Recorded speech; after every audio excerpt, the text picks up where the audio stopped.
Hey guys, welcome back to more AFK Arena. In today's video, we're over on the test server checking out the Lightbearer relics. And can I just say, the Lightbearer relics, I really hope they will look at a bunch of the other characters they've already done and remodel them based on these ideas that they've used on a lot of the Lightbearer heroes, because the Lightbearer ones, there's a lot of them where I'm like, okay, this hero could have some viability now. You look like things like Thane and Oscar, maybe. It's a bit of a stretch, but maybe.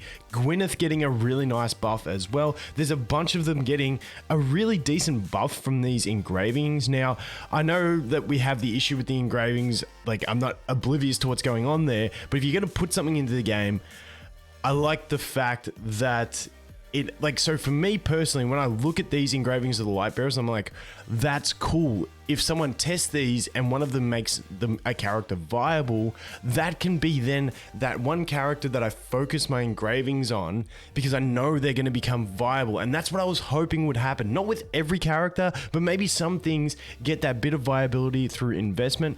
Some of these ones are even on the first one, which is easy to get as well. But I feel like using the cores to get to level, 60 to get the second ability? Or is it 60? I can't even remember.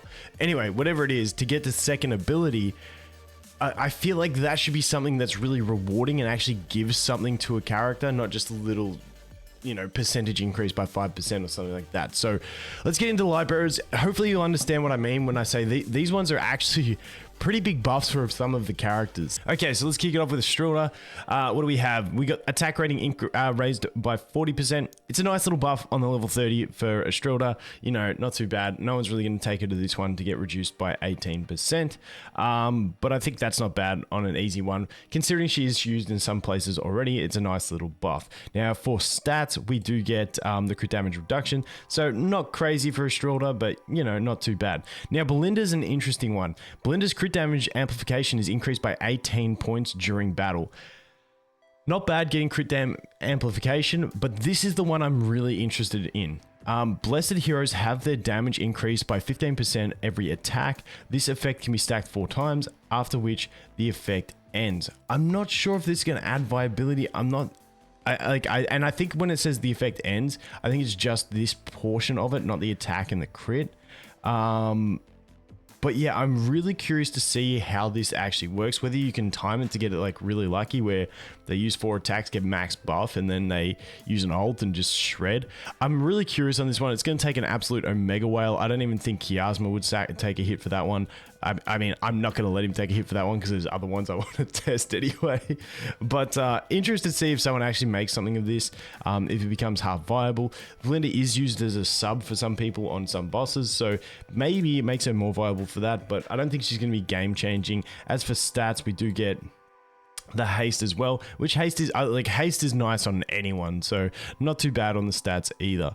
Next up we have Rain. Rain got kind of shafted. Like I said, there's a lot of good ones in here. Rain's isn't that great. You get a 6% the heal based on 60% of her attack instead, and this one damage can be raised by up to 35%. I mean, if this one was the 30, you'd probably go to it because then it just increases your damage in places where you already use it, but that one being at the 60, it's not really worth it. And what do we get for the stat? We get Pierce on the stat, so not like it's okay. Like, I just don't think she's worth heavily investing for. Moving on from that, we have Fawkes. Now, Fawkes is the first one that gets, in my opinion, a really nice buff. An enemy is immediately locked in Fawkes' coffin when Fawkes reaches the battlefield position. It can be used once per battle. Now, this one's interesting to me because this could shaft him. If this means that his coffin can now only be used once per battle, I don't think it means that. I hope not.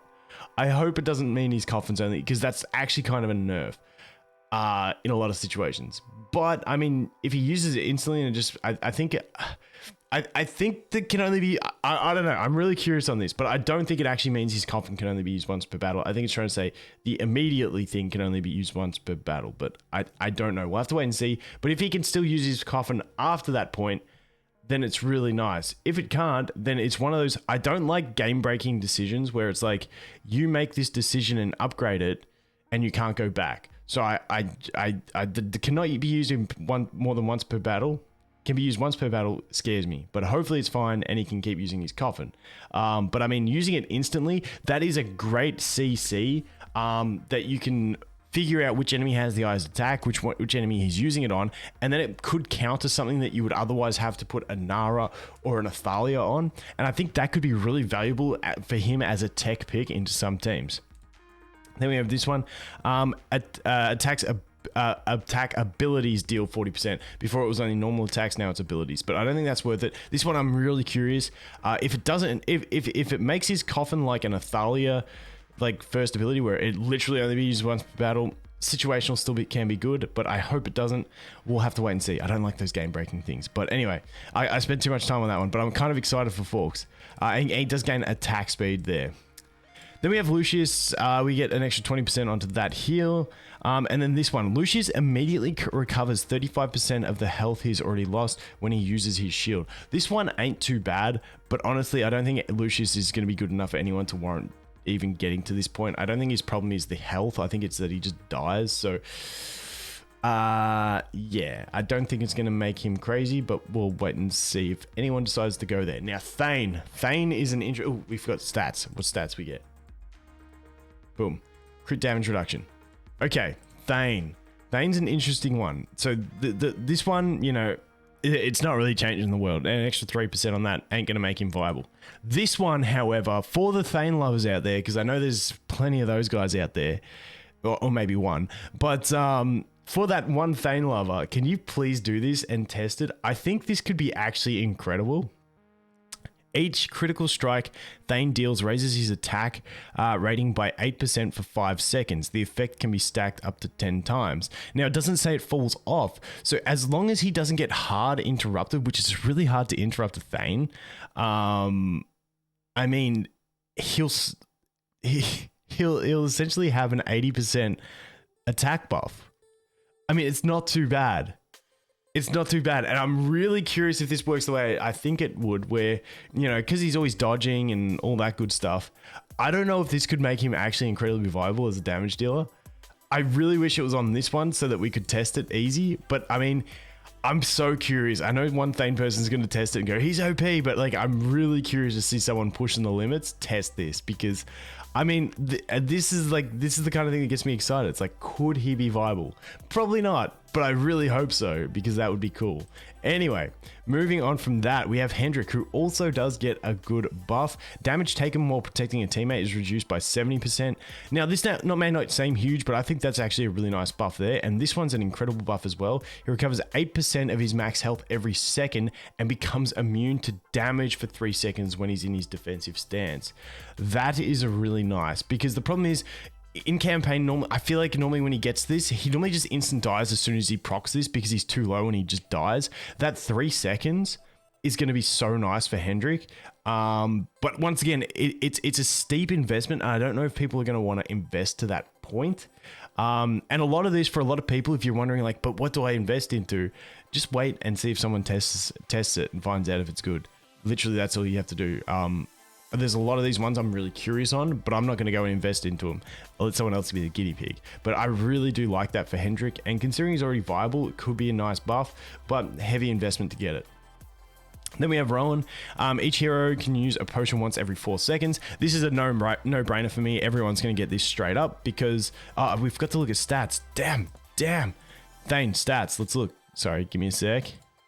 We get crit damage amplification, further increasing that Thane damage. And over here, I think it was... Actually, I can't remember. Okay, what the... Crit block rate. That's it. I lost it for a sec. But yeah, Rowan, like I was saying, a potion every 4 seconds instead of 5 seconds could be kind of clutch, so not too bad. This one, energy loss when using the ability reduced to 35. Honestly, not really worth the investment up to there, but this one, definitely worth it for everyone in my opinion. As soon as he comes out on all my accounts, I'll probably just buff this one up and get that extra, like, I mean, 1 second can change a game. So there we go. That is him. Health recovery, what is it? Health recovery rate, whatever they want to call it. Okay, Gwyneth, my girl getting better. My girl's getting better. Wait for it. Wait for it. Boom. It's the cheap one as well. Stun effect extended by 1 second. Now, 1 second may not seem like much, but I think this is going to be huge for Gwyneth. I'm really excited for it. 1 second on top of this stun, which is like a half a second, I think, at the moment, is a really good duration increase, and it actually makes it an effective stun, whereas before it was more of like an interrupt. Now it's like a genuine stun, and I think with enough haste that makes it long enough that she can actually full lock out with it. I'm not too sure. It would take a lot of haste, but I'm really curious if we can make something work with Gwyneth, or if she becomes more viable because of this, because that is actually a big buff in my opinion, which I'm absolutely hyped about. Next up, when normal attacks are used, fire or lightning, the damage is increased to 260%. Now, I was looking to try and figure out how this works because when we look here, Gwyneth's normal attacks prioritize the enemy directly opposite, yada, yada, yada. It doesn't actually say anything with flaming arrow, but lightning arrow says damage multiple enemies for 220%.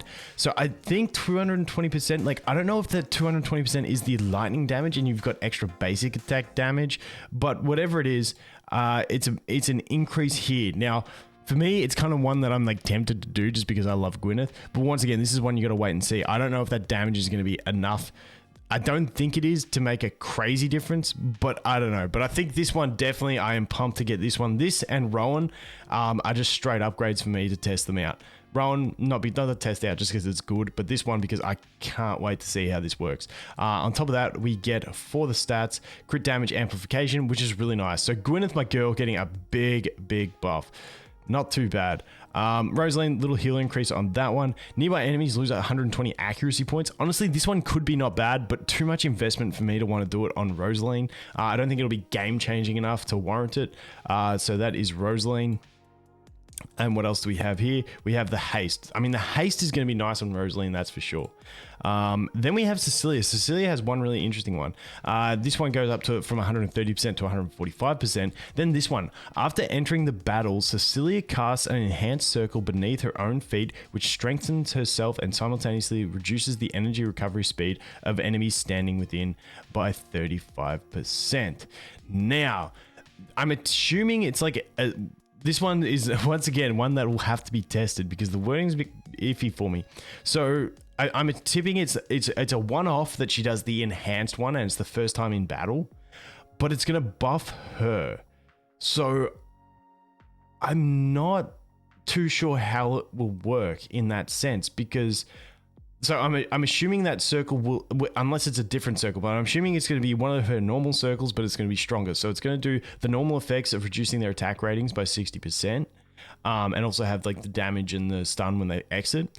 But also it's going to buff her and reduce the energy recovery speed. But I'm curious to see what the strengthens herself is going to do. This one is very vague, and I think it could be really nice. I personally am one of the people who still really loves Cecilia. I think she's fantastic, and I'm really curious to see what this could do for like an extra tech picking campaign and stuff like that. But yeah, the strength in herself is really curious to me. I'm not too sure how that'll work. So we'll have to wait and see what kind of strengthening she does get. And then we go to the stats and we do get crit damage amplification once again for her. Like I said, I really like Cecilia. I think this is going to make her decent. I really want someone to test this because I would love it if Cecilia was that one where it's like, okay, it's worth it. Let's do it. She becomes an absolute beast. Like maybe her basic attack stuns. Maybe that's the strengthening part. That'd be sick. Then she'd be like a full-on like Athalia Nara type clone. Not clone, but like have that effect. But then I actually like her prolonged effects as well. So we'll have to see. My man Rigby getting buffed.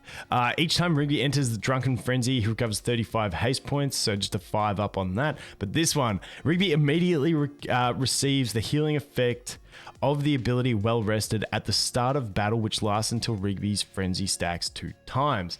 So this is really interesting because normally you've got to stack his frenzy, his Drunken Frenzy, and then when it ends, he gets this heal. Now he's just running into the battlefield with the straight 5% per second. So he has that early healing. I don't think it's going to make him viable. I just got excited because it was something cool on Rigby. But anyway, he's still just going to be Rigby. And he does get some haste, not too bad. Then Oscar. Oscar has an interesting one. This one's just a damage increase, but this one, once again, damage dealt to enemies is increased by up to 45% until Oscar suffers from a control ability. So, like, I mean, so I'm tipping it's after he scrubs his glasses clean. So it's after this point, then he gets this buff until he gets controlled. Like everything else on the ability. But honestly, an extra 45% damage increase, I don't know. I feel like Thane's one is better on this slot. The way he can stack up to 80% attack. But I mean, this is just straight damage. So I don't know. I don't know. Oscar, another interesting one that I'd like someone to test, but too many things to test, way too expensive to get them there to test. So unfortunately, but Oscar, really interesting one. Let's check the stats as well.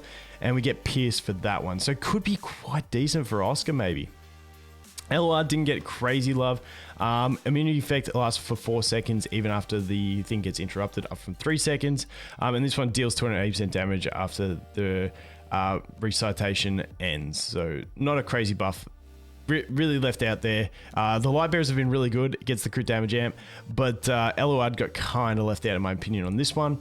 Peggy's Guard creates a shield from 20 to 25% and from 8 to 9 seconds. That's the buff on that one. Damage dealt by each marksman reduces the target's accuracy by 25%. Could be okay. I don't think it's going to be game breaking though. Not really worth it. On the Peggy, and what do we get? We get health. What's that health recovery rate? Is that the one? HR? Yeah, I think so. Anyway, ooh, Walker completely viable now. Walker OP, but no, seriously, decent buff on this one that I will try and get Chiasma to do for me so that we can test this because I'm curious.